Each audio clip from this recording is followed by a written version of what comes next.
দণ্ডবাদ আমা আজি যাচ্ছি বেড়ের।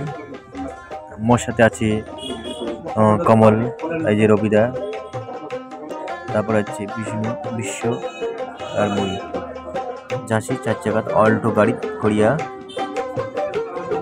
আমার যে জায়গা যাবো সেটা হচ্ছে একবার গেছি, যে আর যাওয়ার পাইনি লকডাউনের সময়।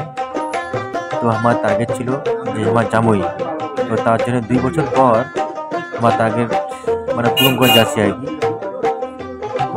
এই যাওয়ার সময় দেখবেন আমার কুচবিহারের উত্তরবঙ্গের যে চা বাগান, ঐতিহাসিক চা বাগান, রাস্তার 2 পাশে শুধু চা বাগান আর চা বাগান। গেতে গেতে আমার দেখবেন যে আমার উত্তরবঙ্গের যে গাছ গাছালি, পাহাড় পর্বত সব কিছুই দেখতে পাবেন। তো এই ব্লগটা তোমার শেষ পর্যন্ত দেখবেন, ব্লগ করে যাচ্ছে। চলো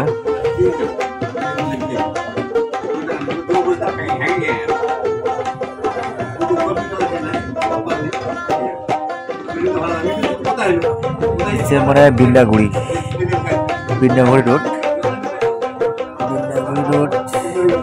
আমার ড্রাইভার, এটা মনে হয় চৌপতি হবে, সেই চৌপতি দিয়া যাওয়া বিন্দাগুড়ি যাওয়া যায় মনে হয়। বিন্দাগুড়ি রাস্তা। দেখি আমার ড্রাইভার খুঁজে নিয়ে যায়।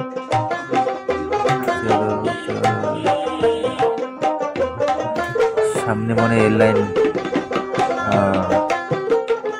একটা লাইন পার হলি এবার দেখা যাচ্ছে পাহাড়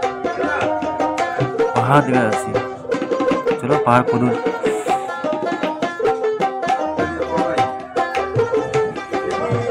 দেখি, পাহাড় যদি নাগাল পাই তো দেখাবো আর কি। পাহাড় চলো তাড়াতাড়ি পাহাড়, খুব সুন্দর একটা জায়গা, ভিউটা আসছে। গাড়ির সামনে পাহাড়, মনে হয় পাহাড়খান বগলত, কিন্তু হচ্ছে পাহাড় বগল গেতে গেতে আমার মানে পাহাড় খুঁজে পাওয়া যাবে না, পাহাড় দেখা যাবে মানে চলা যাবে না। চলো এলাহাবাদ চলে এসলি, একদম ভুটান।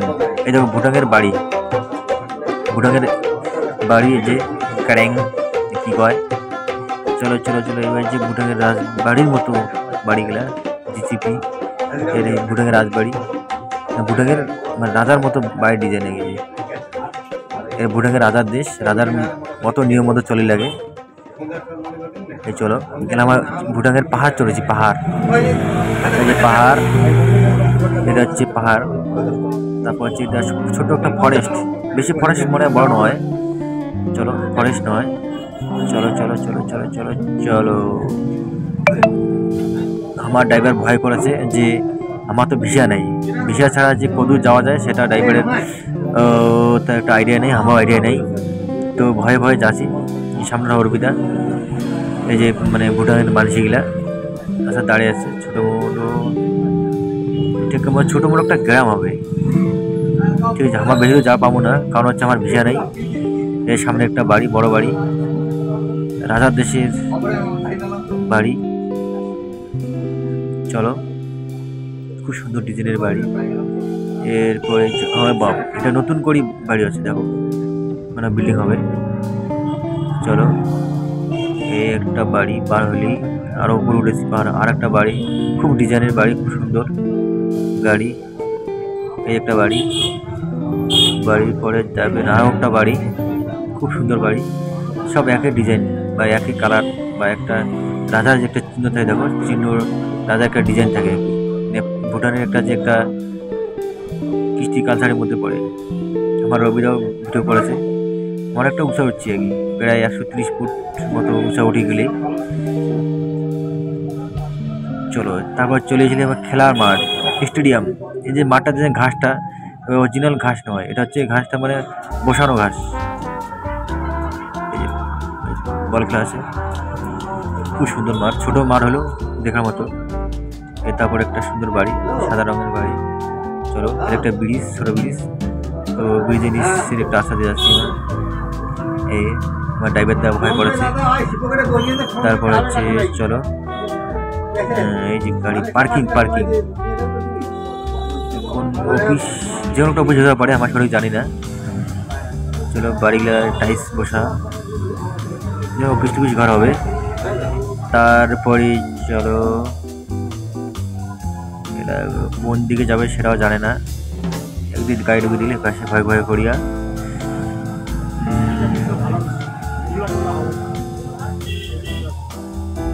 মানে গাড়িতে ঘুরেছি, হ্যাঁ দেখি পুরো নামিয়ে যদি কোনো যে জায়গা ঘুরি বাড়ি তো সেটাও দেখাবো। পাড়ের খালি রাস্তা দিয়ে যাচ্ছি, এটা শুধু একটা বস্তি, মানে কোনো শহর বা বাজার নয়। বাজার খুঁজি পানি, তো বাজার খুঁজার চেষ্টা করবো, যে বাজার করে অনেক কিছু যদি কিনা যায় সেটা নিয়ে আমার চেষ্টা করবো, ভুটানের কিছু জিনিস কেনার। চলো ভুটানের যে আবহাওয়া আমার যে ভারতের আবহাওয়া প্রায় সেম, কোনো ঠান্ডা বা কোনো ইসে নেই। কোনো যেমন দুপুরে গরম হয়, এটাও তেমন গরম বর্তমানে। এটা মনে হয় ছোটো একটা পার্কিং হবে,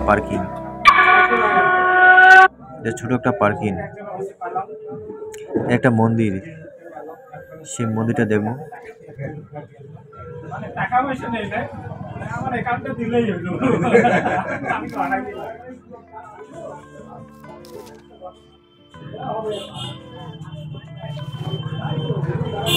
মন্দিরের চতুর্পাশে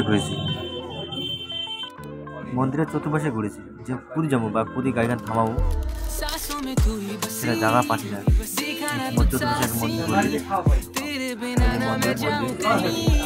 মন্দিরের চারপাশে ঘুরলে পুরী থামবো, মানে কত যাওয়া যায়। আমার কাছে যে বেড়া গাড়ি পরে থামবো, আমার সঠিক জায়গা পাচ্ছি না, কোথায় যাবো আর কোথায় থামবো গাড়িটা।